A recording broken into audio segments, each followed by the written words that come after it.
This is the 11th of the 6th, 2014, and this is the tech news in my view, as sourced from the BBC website. The popular online notes and web clipping service Evernote has suffered disruption after coming under cyber attack. The firm said it was hit by a distributed denial of service attack that began on Tuesday. Some members were temporarily unable to synchronize their filings from one device to another while it continued. The California-based company announced last month that it had more than 100 million users. Distributed denial of service (DDoS) attacks are caused by what can be thousands of computers sending huge amounts of data to a target's servers in an effort to overwhelm them. This sometimes involves hijacked PCs whose owners may be unaware of their involvement in what is known as a botnet. This is not the first time the storage company has been compromised. In 2013, it said hackers had managed to access usernames, email addresses, and encrypted passwords. However, it appears that the latest cyber assault is more limited. The European Commission is to open a formal investigation into Apple, Starbucks, and Fiat in relation to tax arrangements with 3 EU countries. The firm's respective arrangements with Ireland, the Netherlands, and Luxembourg will be investigated.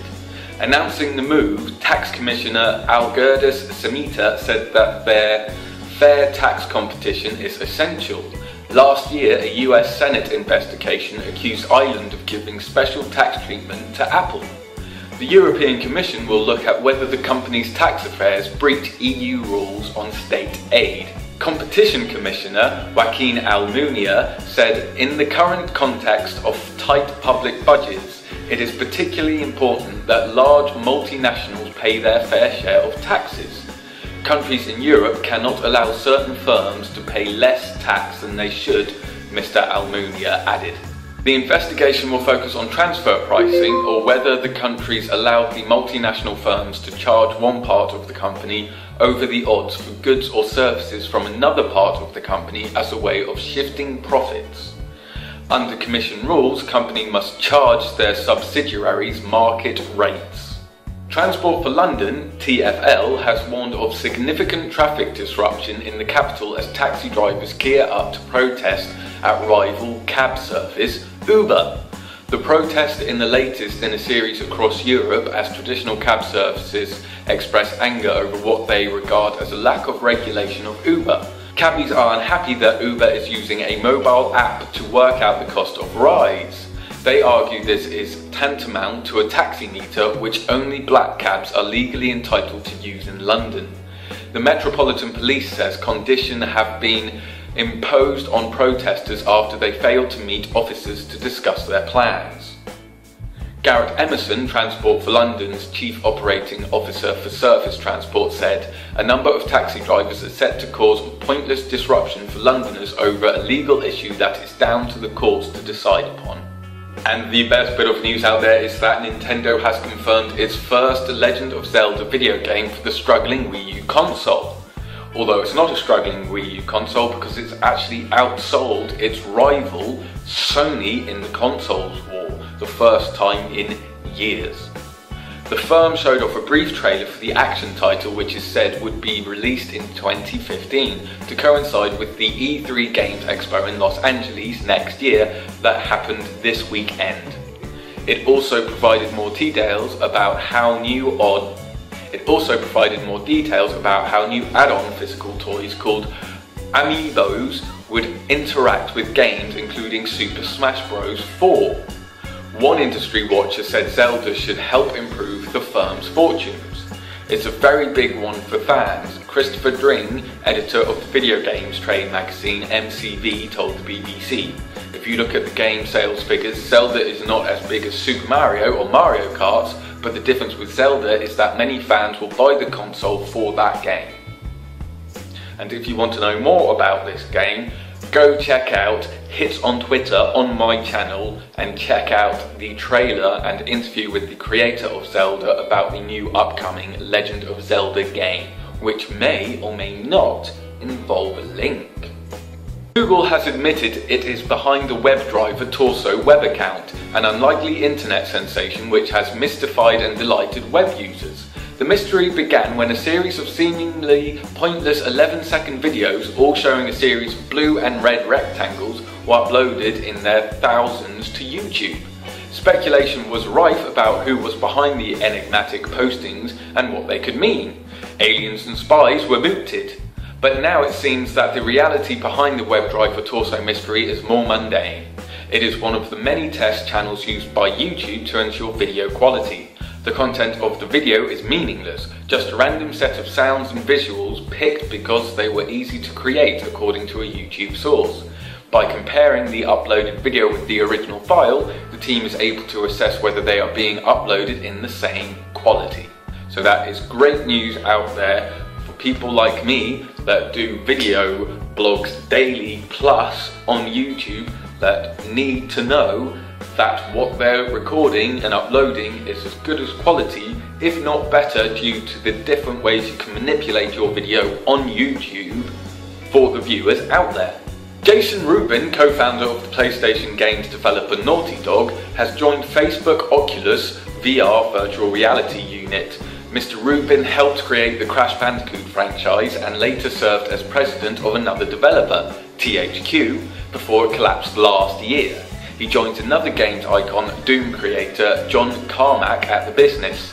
The appointment coincides with the E3 Games Expo, where both Oculus VR and Sony are showing off rival VR kits. The awe-inspiring tech Oculus is building is a portal into an incredible world that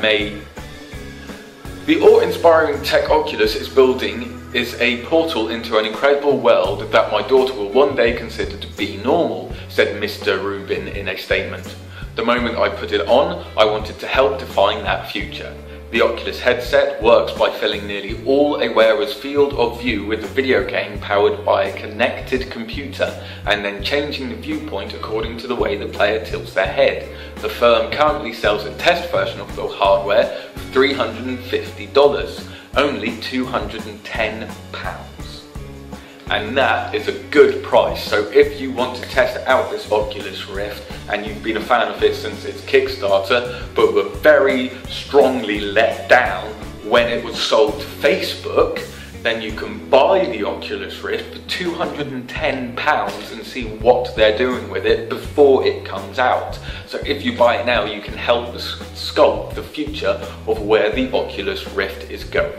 Google has confirmed purchase satellite from Skybox Imaging for $500 million, £300 million. Skybox's satellites will help keep our maps accurate with up-to-date imagery, said Google in a statement. It also said Skybox satellites could be used to help expand internet access. Founded in 2009, Skybox's satellites offer video images and stills at a resolution of just over 1 mil per pixel, which can track single cars travelling along a road. The firm sent its first high-resolution satellite, SkySat-1, into space last December. It circles the Earth around 16 times a day, relaying a 90-second black and white clips permitting analysis of movement on Earth. Skybox has said it plans to launch a total of 24 satellites. Google's purchase of the satellite maker follows its acquisition of solar-powered drone maker Titan Aerospace in April. The search engine giant and other technology firms such as Facebook are currently engaging in efforts to improve internet access globally through drones, balloons and satellites. The deal is still subject to approval and closing conditions. However, it definitely means that the future of Terminator is on the horizon. Facebook has revealed a new photo messaging app after accidentally releasing it on Apple's App Store. Known as Slingshot, the app's features include sharing photos and videos with friends and sending reaction shots. Like Snapchat, all images are deleted once sent and users can scribble or type over their photos. Facebook has confirmed Slingshot's existence, but it's not known when the app will be officially released. Reporters from The Verge and TechCrunch took screen grabs of the app's promotional material before it was removed by Facebook. The images appear to reveal many of Slingshot's features. The the more unusual of which include an unlocking mechanism whereby photos received from friends must be unlocked by sending a photo back to the original sender. It is thought that the back and forth slinging of images is why the app is called Slingshot. Early today, we accidentally released a version of the Slingshot, a new app we're working on, confirmed a Facebook statement. The company did not reveal when the app would be made available, stating it'll be ready soon and we're excited for you to try it out. A researcher has been suspended from a US national agency for misusing supercomputers to mine bitcoins at 2 universities. In a report, the National Science Foundation, NSF, revealed that more than $8,000, £4,760 worth of bitcoins had been generated from NSF-funded computers. The NSF recommended that the individual should be suspended. The researchers said he was conducting tests. Equipment worth $150,000, £89,230 at the government-backed organisation was used to mine the digital currency. Both universities, which have not been identified, determined that this was an unauthorised use of their IT systems. It is claimed that the unnamed researcher used remote access software and may have been attempting to cover his tracks. Both universities' reports noted that the researcher accessed the computer systems remotely and may have taken steps to conceal his activities, including accessing one supercomputer through a mirror site in Europe, says the report. The researcher's access to all NSF supercomputer resources was terminated. Don't be a naughty boy and go mining the bitcoins when you shouldn't. Let the bitcoin growth build up more and then start attacking it when it's worth so much more. I mean, don't start attacking it. Just never attack bitcoins. I want to see it flourish. You son of a bee. This has been the 11th of the 6th, 2014, and this has been the tech news in my view as sourced from the BBC website. Thank you very much for watching. Remember to share and subscribe to my channel for some more great videos. Until next time, take care and keep smiling. Watching this video by me, Jeccles69. Remember to subscribe and comment to my YouTube channel for some more great interviews and reviews along with some more additional content. Remember to follow me on Twitter at Jeccles69 and like me on Facebook at facebook.com/Jeccles69. Thanks for watching. Remember to enjoy, share, like and subscribe and comment. Until next time, take care and bye.